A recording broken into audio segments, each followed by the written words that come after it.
नमस्कार दोस्तों, quality of India के सवाल जवाब के सीरीज में मैं आर एन विश्वकर्मा आप लोग का बहुत बहुत स्वागत करता हूं।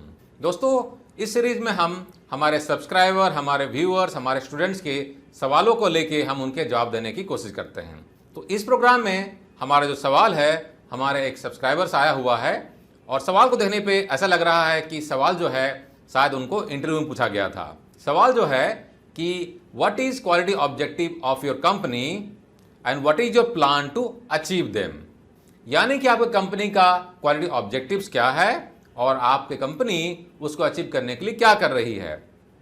तो दोस्तों, अगर आपको इस तरह का सवाल आता है, चाहे इंटरव्यू में आ रहा हो या पर्सनल लाइफ में हो, तो दोस्तों पहली बात तो यह है कि आपको मालूम होना चाहिए कि आपकी कंपनी का क्वालिटी ऑब्जेक्टिव क्या है। और ये मैं नहीं बता सकता हूं, क्योंकि क्वालिटी ऑब्जेक्टिव जो होता है ये कंपनी टू कंपनी वैरी करता है।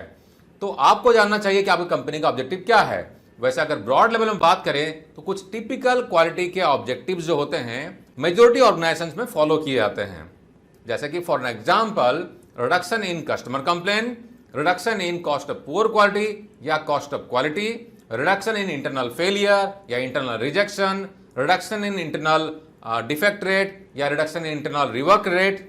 ये कुछ टिपिकल क्वालिटी ऑब्जेक्टिव हो सकते हैं। लेकिन दोस्तों, जब हम क्वालिटी ऑब्जेक्टिव की बात करते हैं तो ये सिर्फ क्वालिटी डिपार्टमेंट का ऑब्जेक्टिव नहीं होता है। ये इनफैक्ट हर एक डिपार्टमेंट के हर एक फंक्शन का ऑब्जेक्टिव हो सकता है।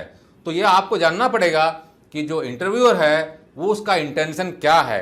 क्या वो ऑर्गेनाइजेशन लेवल का जानना चाह रहा है या डिपार्टमेंट स्पेसिफिक जानना चाह रहा है। तो आपको उनको दोनों पर्सपेक्टिव देने की जरूरत पड़ सकती है। अगर दूसरे डिपार्टमेंट की बात करें, फॉर एग्जाम्पल अगर प्रोडक्शन की बात करें, तो प्रोडक्शन डिपार्टमेंट का क्वालिटी ऑब्जेक्टिव हो सकता है कि प्रोडक्टिविटी का जो नॉर्म है, जैसे कि ओई में इंप्रूवमेंट करना या प्रोडक्टिविटी का rate, for example number of parts पर पर्सन पर शिफ्ट या नंबर ऑफ पार्ट्स पर पर्सन पर डे या improvement in machine efficiency, reduction in consumable cost, reduction in power cost, ये सब कुछ ऑब्जेक्टिव्स हो सकते हैं। तो अगर आप कोई इंटरव्यू में जा रहे हैं तो अपने डिपार्टमेंट, ऑर्गेनाइजेशन के लेवल का और कुछ दूसरे डिपार्टमेंट के भी ऑब्जेक्टिव्स को जान ले। अब बात आती है कि आप उसको अचीव करने के लिए क्या कर रहे हैं। तो दोस्तों, टिपिकली जब हम ऑब्जेक्टिव्स को साल के शुरुआत में सेट करते हैं, उसके बाद में ऑर्गेनाइजेशन रेस्पॉन्सिबिलिटी डिफाइन करती है और कुछ केसेस में उन ऑब्जेक्टिव्स को अचीव करने के लिए प्रोजेक्ट को ड्राइव किया जाता है।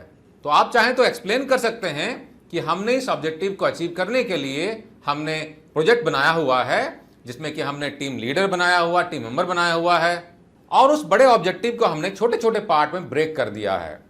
यानी कि एनुअल टारगेट को हमने क्वार्टरली टारगेट में स्टैगर्ड वे में हमने ब्रेक कर लिया है। अब हम क्या करते हैं, हर एक क्वार्टर के टारगेट को लेते हुए हम प्रोजेक्ट को रन करते हैं। और प्रोजेक्ट को रन करने के काफी सारे तरीके हो सकते हैं। आप सिक्स सिग्मा के टूल इस्तेमाल कर सकते हैं, लीन मैन्युफैक्चरिंग के टूल इस्तेमाल कर सकते हैं, आप काइजन कर सकते हैं, क्वालिटी सर्कल कर सकते हैं, बहुत सारे टूल्स का आप इस्तेमाल कर सकते हैं। तो सूटेबल टूल का एप्लीकेशन आप बताएं और हो सके तो कुछ प्रोजेक्ट जो हैं आपको मालूम होने चाहिए, आप उनको भी एक्सप्लेन कर सकते हैं।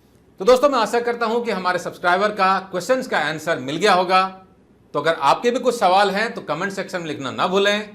हम कोशिश करें कि इन सीरीज में आपके मैक्सिमम सवालों को हम कवर करें। तो दोस्तों, अगर वीडियो पसंद आए इसे लाइक करना ना भूलें और इसका लिंक अपने दोस्तों के साथ में, अपने कलीग के साथ में जरूर शेयर करें, ताकि उनको भी कुछ सीखने का और आगे बढ़ने का मौका मिले। और हाँ दोस्तों, हमारे ऑनलाइन ट्रेनिंग कम सर्टिफिकेशन प्रोग्राम का बेनिफिट जरूर उठाएं। घर बैठे सीख के आप अपने कैरियर को नई ऊंचाई में लेके जा सकते हैं। गूगल प्ले स्टोर में जाके हमारे ऐप को डाउनलोड कर सकते हैं। हमारे वेबसाइट qualityhubindia.com और rn295.com को भी विजिट करना ना भूलें। टेक केयर दोस्तों, जय हिंद।